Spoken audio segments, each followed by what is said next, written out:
So hello guys, welcome to my another video. তো চলে এলাম নতুন একটা ব্লগ নিয়ে।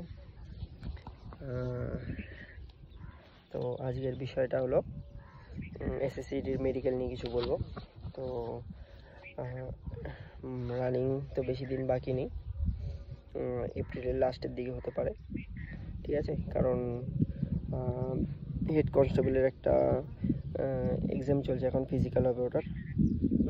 তো ওটার জন্য হয়তো একটু ডিলে হতে পারে, ঠিক আছে? তো বেসিক্যালি আমরা দেখতে পারবো 1 থেকে 1.5 মাসের মধ্যে এসএসসিডির ফিজিক্যালটা আমরা দেখতে পারবো। তারপরে ওটার 20 দিন পর, 20 থেকে 25 দিন পর আমরা দেখবো হচ্ছে এসএসসির মেডিকেল। তো প্রথমে তোমরা ফিজিক্যাল পাস করলে, ঠিক আছে, যার যেরকম নাম্বার আসলো। অ্যাকচুয়ালি রানিংয়ের একটা নাম্বার আছে, ঠিক আছে? এমনি নর্মাল একটা কাট আপ বেরো প্রথমে, অ্যাকচুয়ালি 3টে কাট আপ বেরোয়, ফার্স্ট কাট আপ, ঠিক আছে? আর তারপরে একটা ফিজিক্যালের কাট আপ আসে, ওটাতে যদি তোমার নাম থাকে তাহলে তুমি ফিজিক্যাল করতে গেলে।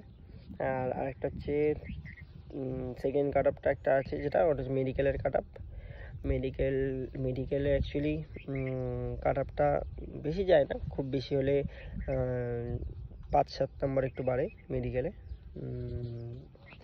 তোমাদের যদি মোটামুটি 15 নাম্বার মতো এক্সট্রা যদি থাকে, তাহলে 15 থেকে 17 নম্বর, তাহলে তোমাদের ভরপুর চান্স আছে, ঠিক আছে? তো আমি আজকে মেডিকেলের ব্যাপারে কিছু বলবো তোমাদের। তো মেডিকেলে কী কী দেখে না দেখে, যাদের কোনো কিছু প্রবলেম যদি থাকে, তো তো তোমরা এত মানে এই 1-1.5 মাস মতো হয়তো আছে, তো 1-1.5 মাসের মধ্যে তোমরা তোমাদের মেডিকেলটাকে ঠিকঠাক করতে পারো। আর এমন কোনো মানে মেডিকেলের প্রবলেম নেই যেটা ঠিক হয় না, সব কিছুই ঠিক হয়, কিন্তু একটু এক্সারসাইজ করতে লাগে, তারপরে গিয়ে তোমাদের ঠিক হবে, তাছাড়া ঠিক হবে না, ঠিক আছে?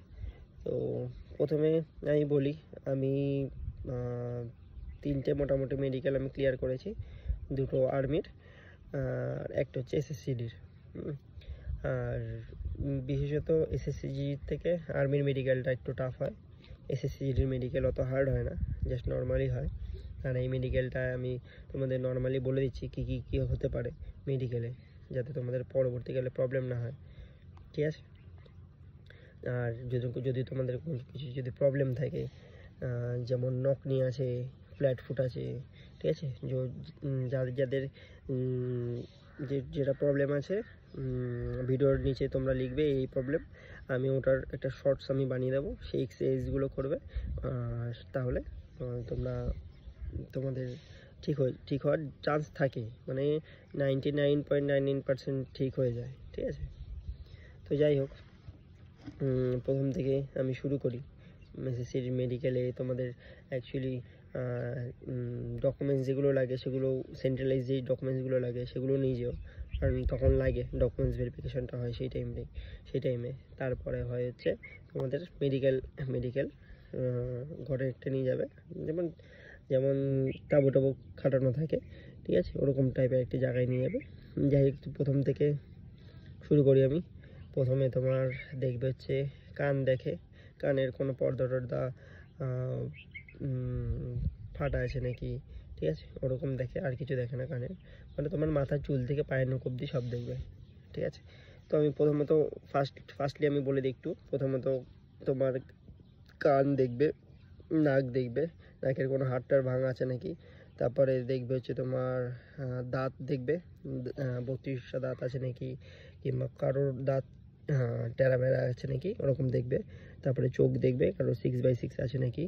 তারপরে কিছুটা দূর থেকে তোমাদের অক্ষরগুলো পড়তে বলবে, ABCD অ্যালফাবেটগুলো।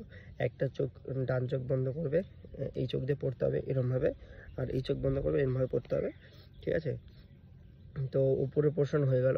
তারপর দেখবে হচ্ছে তোমার হাত দেখবে, হাত স্ট্রেট করতে বলবে, হাত ব্যাকা আছে নাকি। তো হাতটা দেখবে, হাত যদি কিছু পার্সেন্ট তোমাদের কিছু ব্যাকা থাকে, মানে একদম কিছু একটা অ্যাঙ্গেল থাকবে, অ্যাঙ্গেলে যদি ব্যাকা থাকে, তো ওটা স্ট্রেট করারও উপায় আছে। তো আমি বলে দেবো কিছু কিছু এক্সারসাইজ আছে, এক্সারসাইজের মাধ্যমে তোমরা স্ট্রেট করতে পারবে, ঠিক আছে? তারপরে আঙুল দেখে, আঙুল স্ট্রেট আছে নাকি, ঠিক আছে? তারপরে দেখে হচ্ছে তোমার হাত গেল, হাতের পর দেখলো আঙুল, তারপরে দেখলো হচ্ছে শোল্ডার দেখবে, শোল্ডার কারোর টেরা ব্যাগা আছে নাকি, শোল্ডার একদম স্ট্রেট হওয়া যায়। তারপরে দেখবে হচ্ছে তোমার পায়ের দিকে আমি চলে আসি।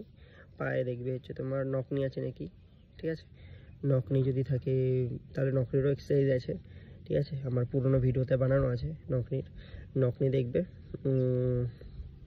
নকনির পর চলে আসি আমি পায়ের আঙুলগুলো দেখবে, আঙুল কারোর ব্যাকাটার আছে নাকি, আর প্রত্যেকটা আঙুল ভাঙা আছে নাকি, ঠিকঠাক আছে নাকি, আঙুল দেখলো।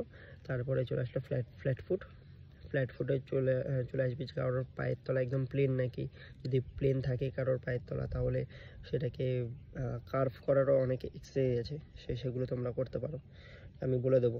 যদি তোমাদের প্রবলেম থাকে তোমরা কমেন্ট বক্সে জানিও, আমি বলে দেবো, ঠিক আছে। তারপরে আছে অ্যাকচুয়ালি যেটা হচ্ছে ভাইটাল, ঠিক আছে, যেটা আছে আপনার পার্সোনাল পার্টসও চেক করবে, ঠিক আছে, সামনে হোক পেছনে হোক পুরো একদম ওপেনলি চেক করবে। আর ব্যাস, আর মেডিকেলে আর বেশি কিছু থাকে না। আর ট্যাটু চেক করবে, কারো ট্যাটু আছে নাকি, ঠিক আছে। ট্যাটু থাকলে এবারে সিওর ওপর ডিপেন্ড করছে। যদি অ্যালফাবেট কিছু থাকে তাহলে ছোট অক্ষরের তাহলে ছেড়ে দিতে পারে, যদি বড় ট্যাটু থাকে তাহলে হয়তো আটকে দেবে। আর হলো হচ্ছে তোমার যদি কোনো শরীরের হাড় যদি ভাঙা না থাকে তাহলে মেডিকেল আরামসে ক্লিয়ার হয়ে যাবে। আর যদি শরীরের হাড় যদি ভাঙা থাকে তাহলে একটু প্রবলেম হতে পারে, ওটা লাকের ওপর ডিপেন্ড করছে, ঠিক আছে। আর যদি শরীরের হাড় ভাঙা থাকে এটাও তুমি বলতে পারো, কিন্তু এক্স রে করলে ধরা পড়ে যায় যেখানে তুমিও বলতে পারো যে এখানে ছোটোবেলায় আমি পড়ে গেছিলাম, পড়ে গিয়ে তুমি বলবে না যে এখানের হাড় ভাঙা, কিন্তু ওখান থেকে কিছু বাঁচারও কিছু টেকনিক আছে, ঠিক আছে। কিন্তু একটু নিজেরও দিমাগ লাগাতে হবে, একটু তোমার এক্সপিরিয়েন্সও চাই মেডিকেলের টাইমে, ঠিক আছে। একদম ফার্স্টে যারা যাচ্ছ মেডিকেলে, তো আমার কথাগুলো শুনে হয়তো তোমরা একটু মোটিভেট হবে যে কী হয় না হয় মেডিকেলে। পুরো ফুল বডি চেক করবে তোমার, ঠিক আছে, পা থেকে শুরু করে একদম মাথা অবধি, ঠিক আছে। তো মোটামুটি এইগুলো চেক করবে। আদারওয়াইজ চোখ তোমাকে বলে দিলাম, আর কান বলে দিয়েছি, পুরো ফেসের যা আছে জ্ঞানেন্দ্রিয়গুলো সেগুলো চেক করবে, অল বডি চেক আপ হবে, ওকে। আর এখানে যদি হাড় ভাঙা থাকে তাহলে তোমার সিলেকশানে একটু বাধা পড়তে পারে, যদি ট্যাটু থাকে তাহলে বাধা পড়তে পারে। আর যদি তোমার নকনি থাকলেও মানে ওটা খুব বেশি হলে 10% থেকে 15% একটু প্রবলেম হতে পারে, আদারওয়াইজ নকনিতে ছেড়ে দেয়। এবার হচ্ছে সব কিছু হচ্ছে সিওর উপর ডিপেন্ড করছে, কে কীরকম, সব মানুষ তার ভালো হয় না, ঠিক আছে। তো যাই হোক, এইগুলো হচ্ছে মোটামুটি আমি বলে দিলাম যে এইগুলো হতে পারে। তোমাদের যদি কোনো প্রবলেম থাকে মেডিকেল নিয়ে, এই প্রবলেম দাদা একটু বলে দাও যে কী করলে কী হবে না হবে, তো কমেন্ট বক্সে জানিও, আমি সবার এক এক করে রিপ্লাই দেবো, ঠিক আছে। আর ভিডিওটা যদি লাস্ট পর্যন্ত যদি শুনে থাকো অসংখ্য ধন্যবাদ সাপোর্ট করার জন্য, আর অলওয়েজ আমি আছি তোমাদের পাশে, ঠিক আছে। যাই হোক, ভালো করে রানিং করো, মেডিকেল দায়িত্ব আমি নিয়ে নেবো, রানিংটাও যদি না পারো তাহলে আমাকে বলো, আমিও বাদ বাকি দেখে নেব, ঠিক আছে। রানিংয়ের দিকটা, ফিজিক্যালের দিকটা, মেডিকেলের দিকটাও দেখে নেব, ওকে। তো যাই হোক, তোমরা দেখতে পাচ্ছ এখানে কত সুন্দর একটা ভিউ, মানে গাছের নিচে আমি বসে আছি, অনেক সুন্দর একটা ভিউ, ঠিক আছে। যাই হোক, খুব সুন্দর ওয়েদার, অ্যাকচুয়ালি গরম আছে বাট নেচারটা অনেক সুন্দর। তো যাই হোক, আমি তোমাদের মোটা বলে দিলাম যে কী হয় না হয়। ভিডিওটা আমি বেশি বড় করছি না, কারণ দেখতে তোমাদের বোরিং লাগবে, ওকে। তো চলো, বাই। তোমাদের যদি কোনো প্রবলেম থাকে তাহলে কমেন্ট বক্সে জানিও। বাই, ভালো থেকো, দেখা হচ্ছে নেক্সট ভিডিওতে, ওকে। তো জয় হিন্দ, বন্দে মাতরম।